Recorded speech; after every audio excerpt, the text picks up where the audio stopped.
Welcome to Park Media's coverage of the Spring Sling, presented by the Green Shed. My name is Zach James, and I'm joined by Dan Frost. Pleasure to be here, Zach. And we're out here rattling chains and ruining star frames. Into the course itself, we're here at the newly minted Athllon Park course in Canberra. This is the ACT Disc Golf Club's second tournament of the year, the other being the Sizzler. On the card today, we will have 4 players in MPO.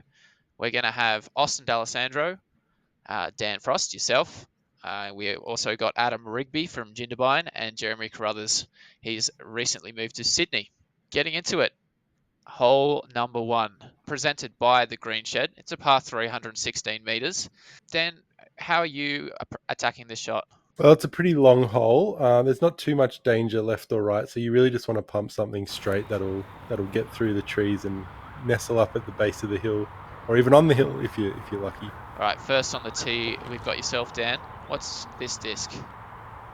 This is my straight FD3. Yeah, as I said, just hoping to push it down there and get in putting range. It is a little bit of a death putt because the basket's perched on top of a hill. It's not a crazy hill, but yeah, you definitely you don't want to be just outside circle because that's when the 3-putt comes in. Which is where you are. Rigby off the tee, looking with a bit more of an overstable disc than you threw. He's hit, I think, the last tree there on the left, so he'll be deep C2, probably just a layup. Jazz, low drive, certainly been there. He's got to throw something a little bit flippier. See if he can push it straight, just a bit low. Last, we've got Austin going a slight flex. That looks gorgeous. So this is right up Austin's wheelhouse. Just a 70% FD on a bit of Annie, and it just floats all the way out there. Yeah, and you can see Jez coming up here now with the approach. Looks a little straight, a little bit sawn off. And gets that skip off the hill. That's going to be a sketchy putt. Now Rig lining this one up. It looks like he's going to run it. Great putt. Wow. No layup in Rig. Look at him. He likes look at that too. Smile. Yeah, you'll love to see it. What a way to start the tournament. Jazz hitting the sign there. Well, that's the death putt you're talking about there, Dan. That's rolled. I'll show you 3-putt.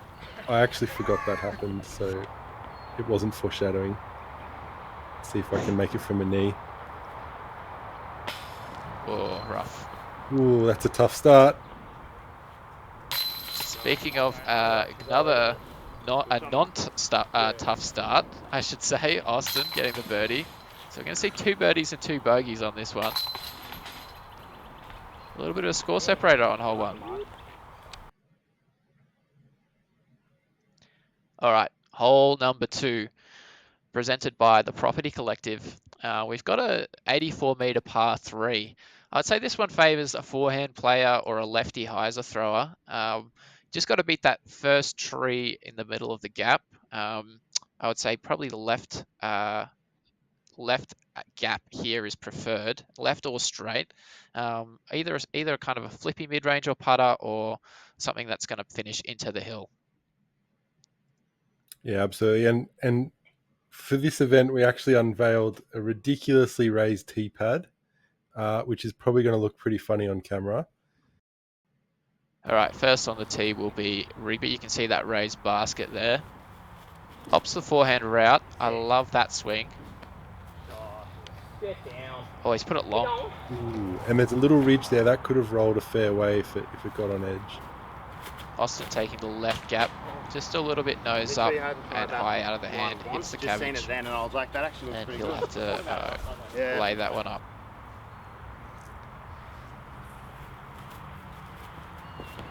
Dan, going the hyzer route. Not a route that I considered.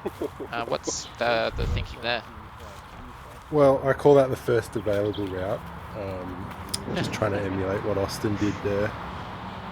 Great No, alike. I kind of yanked on it a little bit. It's a tough shot for a flippy backhand, so I kind of expect to do that every now and then. But getting the par's not too hard from where I was. Lovely but approach. That putt is no gimme. Yep. absolutely can testify. Austin, probably the preferred position. Yeah, I mean, all tap-ins not guaranteed on this basket, but that's looking great. Jez, good run. Rick did sit down here a little bit closer than I expected. What a great bit of camera work from Kyle as well. Yeah, I'd love to see it. Just a bit low, as you would expect on this basket. And you don't see that very often from Jez. He's a fantastic putter, but just this basket gets you, and maybe a little bit of the camera nerves. Yeah, I'd say so. This is his first time on camera, is it? Yeah, I believe so. Been a MA1 player for a long time. Good effort by Rig, and just making the step up now into MPO, and it's certainly a nervy first couple of holes for him. Baptism of fire. Yeah. And unfortunately, Rig's birdie is erased by that raised pin. Hole number 3. We've got ourselves another par 3. This one presented by TV Magic. Par 3, 98 meters. We've got a Mando on the right. You do need to pass left of that first tree that's marked there, the drop zone next to the mandatory. I would say, again, somewhat similar to hole number 2. You'd be pulling out your flippy mid-range, or if you pump a putter, you can throw a flippy putter there, or your forehand for a righty. Lefty hyzer works just fine. Right, Austin first on the tee, throwing, looks like a flex line. That looked like maybe a fairway driver, but possibly not. Yeah, I'm throwing my fairly flippy MD here. But number one thing on this hole is just do not miss the Mando. You really don't want to miss that Mando, because no gimme from the drop zone. Rigby goes dangerously close, but gets through the lot. He might actually have a birdie putt from there. And if he putts like he did on hole 1, we're in business. Jez, a little bit early again. You're seeing, I think, these 3 shots so far, just a little bit early. Good effort by Rig. Also had a low ceiling there.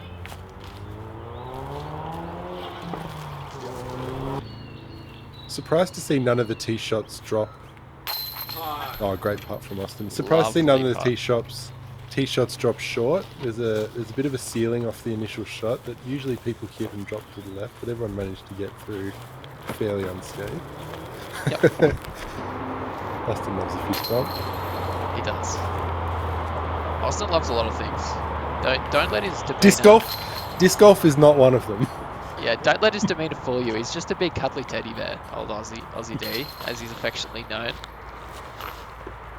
Just getting some cleanups there. All right, on to hole number 4. This one presented by the Green Shed.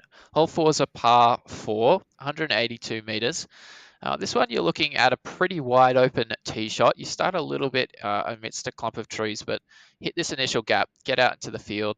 I think as the tournament progressed, I realized that you probably want to get over to the left side a little bit more than I was initially expecting. So try to get as much distance as you can. Give yourself an approach to this basket down by the water. Dan, how do you approach this one? So my aim was really to get past the trees that you can see about 2/3 up the fairway. Even though it's a very open drive, getting that distance and getting past those trees is crucial, because otherwise you pretty much don't have an approach for you don't have a clean look at birdie. All right, Austin first on the tee, lining up a roller. Very flippy DD3 here, and that guardian tree does exactly what it was designed to do and scupper the roller. He scratches his head like, I did not foresee this occurring. It's like, well... We discussed it before the round. Oh, lovely throw. It's just got to stable up. Dan, get your big body out of the way, mate. Just got over and never came out, unfortunately. I love this from Rig. It's just got to hold a little bit. Yeah. Looks like it's going to finish left, and you really don't want to get too much risky, but that's pretty good down there. He's probably going to have to throw a little bit of a skippy approach with hyzer, which is sketchy, but we'll see if he can make it work. That punches through well from Jez. Yeah, this hole's a bit of a lefty's nightmare, I think. It would take a lot of touch or good forehand skill to be able to get a birdie. Austin looks like he's trying to park a hole that is not this one. Oh, he does actually get down there. I thought that was way turned over, but fought out. He probably won't have a look from there because the basket is quite protected, but yeah, you never know with Austin. Yeah. And you can see why the distance is important on this one, because you're trying to hit this low gap, and ideally you get it on hyzer. You do get it to bounce a little bit left there at the end, I think. Yeah, that got a really nice counter skip. Pretty much parked, I think. Very happy with that. Is that early from Rig, or is that good? Well, I guess we'll see. Lovely zone approach there from Jez. He leans on that zone a lot, and every time he pulls it out, I've played a lot with him, it's usually a good shot. Don't know what Austin was looking at there, but he's given it some height. And that's how you throw that approach. Lovely work there, Dan. Yeah, I managed to overcome substandard drive by hitting the gap. I wouldn't recommend landing where I was, but yeah, it's a birdie. Rigby also with a nice little bird. Probably playing the hole the more traditional way. On to hole number 5. This one presented by the Property Collective. It's a par 3, and I think this is probably the first time that your putter touch is really tested. It's a straight gap, 75 meters, slopes off severely behind the basket though. If you do put this one about 5'10" long in terms of power, you might go about 30 long in terms of distance and into that OB water behind. All right, Dan, you've got the box. Looks like a Rainmaker. Yeah, just hoping to get anywhere down there that doesn't give me a death putt. Pretty happy with that. Looks great. See Rig throwing something a little bit flippy as well. That's going to be short. I would be surprised if he runs it, but the man does have, as they like to say, the cojones. They call him Big Rig for a reason. They do. Austin a little bit more hyzer, but that's standing up nicely and pushing forward. That's going to be another sketchy death putt. You can see Jez just a little bit early again with that, but it's flipping up very nicely. And actually, considering he's already pinned high, he may have a chance to run that. Rig with the floaty putt, yep. Smart. Sensible golf. And Jez wants nothing to do with it. Oh, Jez not even running it. Oh dear. I do realise actually when I was saying that he might have a go at it. Oh, that was spinning on its side for a while there. This shot gives you a bit of a sense of the angle of the hill, and it doesn't do it justice, but it gives you more of a sense. And definitely, if anything gets on edge, it's going to roll into the water. Yeah, we saw that happen a few times in practice. So I do understand the layout play. And for context, Rigby's much taller than a basket, but his head was just in line with the top band while he dropped it in. So just a little bit of context about how steep it is. Alrighty, on to hole number 6. This one presented by the ACT Disc Golf Club. We've got a little par 3, another touchy putter shot. I would say you're probably looking at something that's just going to gently come to rest at the end of this slope. Mando on the right, drop zone right there. Dan, how are you approaching this one? I think the key for this one is just don't fade. You can overturn something and even cut roll, and it's probably not going to roll in the water. But if you fade and you get down, if you're on the angle that you're going down the hill, you can find yourself in the water pretty quickly. So yeah, just a little putter shot, something that doesn't fade too hard. Yep, I would say even a little flex forehand works well for the righty. Lining up that Rainmaker, as you mentioned, something with low fade. Looks great. Might be a bit short, but got the line right. Definitely have a putt from there. He's going with, I think it's a Lunar. I was going to say, that looks like the exact disc I have in my bag. That thing is absolutely money. Man of good taste. Going that you can really see how you can see how the flex forehand really opens up the angle quite nicely, but he just threw it a little bit inside. Jez releasing early again. That seems to be his mistake early on in the round.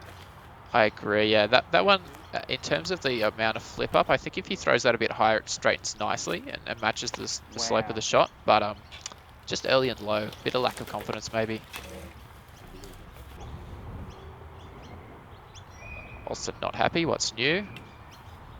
Oh, Oh, that's a practice basket spit out.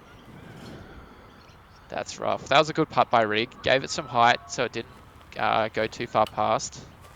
Yeah. Oh, putting! Yeah, run it in. Look, he's skipping it in.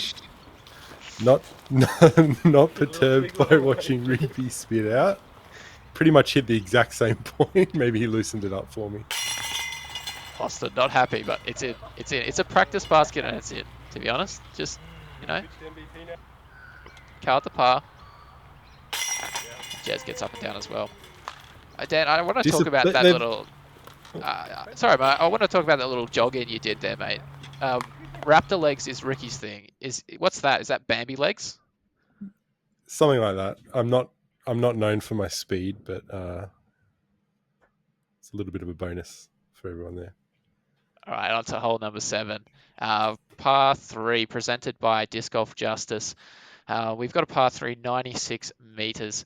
This one is quite a fun hole, actually. I'd say this is getting into a little bit more of the technical side of this course. You've got a low ceiling, very tight gap. If you do decide to go through the straight gap, I did see a few people go left and right gap, but I do think this is probably just a straight shot, punched low.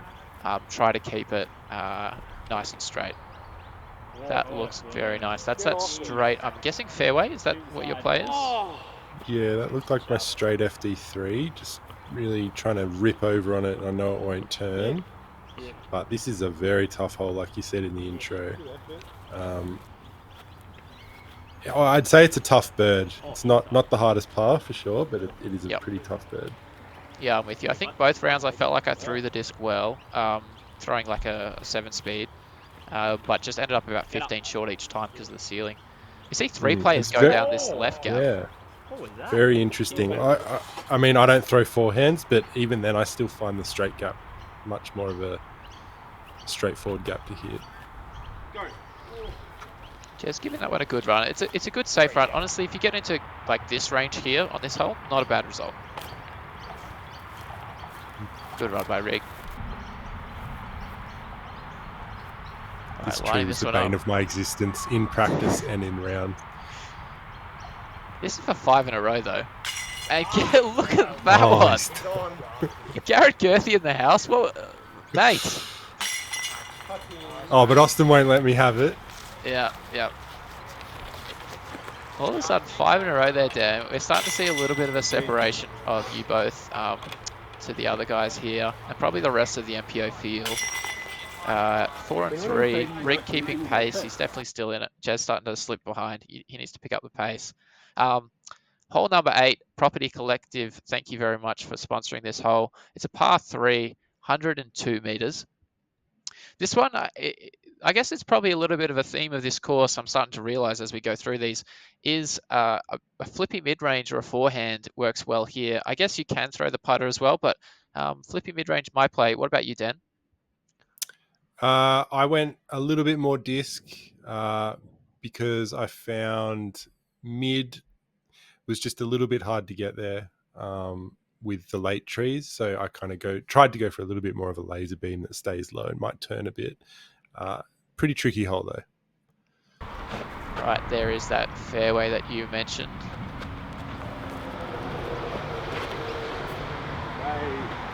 It's just going to be a little bit low. Drop short. That is the reason why I favour the mid-range. Oh, Austin. Austin is tracking OB here. Oh, did that hit the car? No, I don't think so, but that will have done well to stay in. It might have hit the bollard and bounced on like the underside of it and stayed in. If so, that is one of the best breaks I've seen for a while. Yeah, getting back to what I was saying about the mid-range play, I like that you can give it a little bit more air, but can definitely see the case for the faster disc as well. Decent effort there from Jez. He should have circle 2 part. That one clipped that branch there. Yeah. He's hit 2 trees on this hole. Let's hope there's no third involved. Oh, Austin. Looks like he did Austin stayed in. Yeah, absolutely. Yeah. Very lucky. He decided to capitalize on the good fortune. Sarcasm, obviously. Sorry, Austin. Nice approach there, Dan. Rig. Oh, Rig. Not happy. Yep.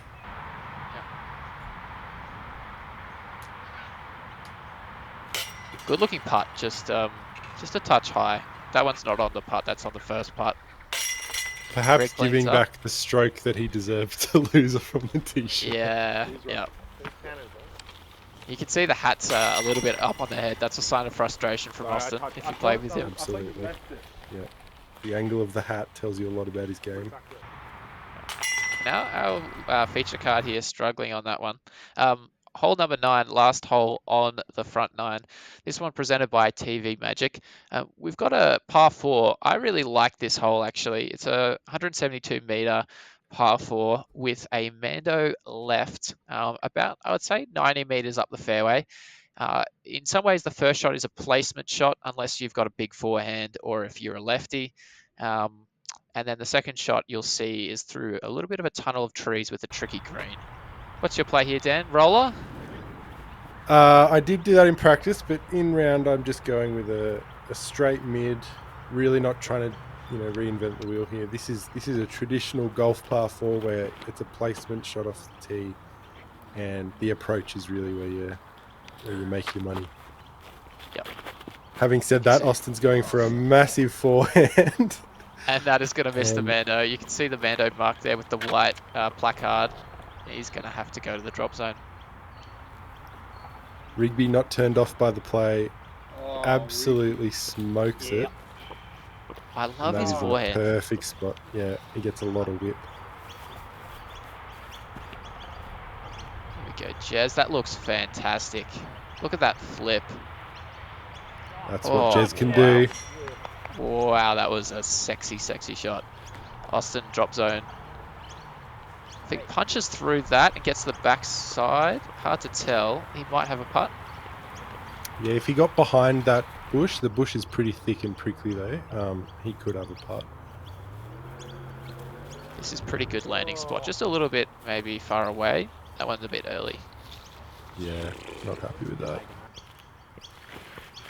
Rigby got pretty unlucky to land there off that drive, but he's trying to make the most of it. I think he might be close. Looks maybe a touch deep of the basket, but definitely in the circle, I would think. Is outside or inside the circle, Dan? I think it's probably inside just. A little bit more girthy required there. Get that thing rising harder. Good effort by Austin, honestly. That's a tricky putt. Just a little low. Lovely. Well done, mate. That's a great putt. Thanks, mate. I do good work from the knee. Certainly.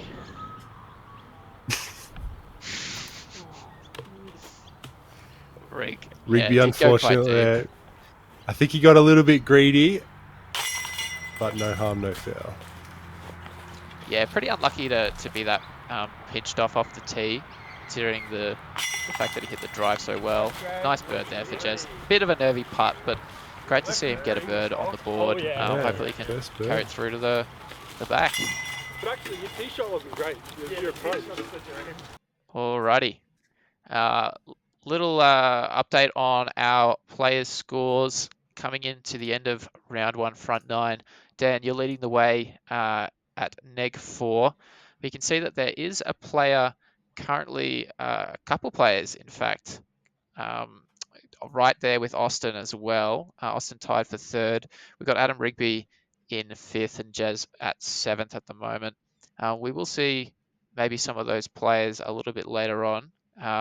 But who knows, maybe these boys can stick on. Maybe Jez can come back in the back 9. Well, until next time, see you in the round 1 back 9. Until next time, park it.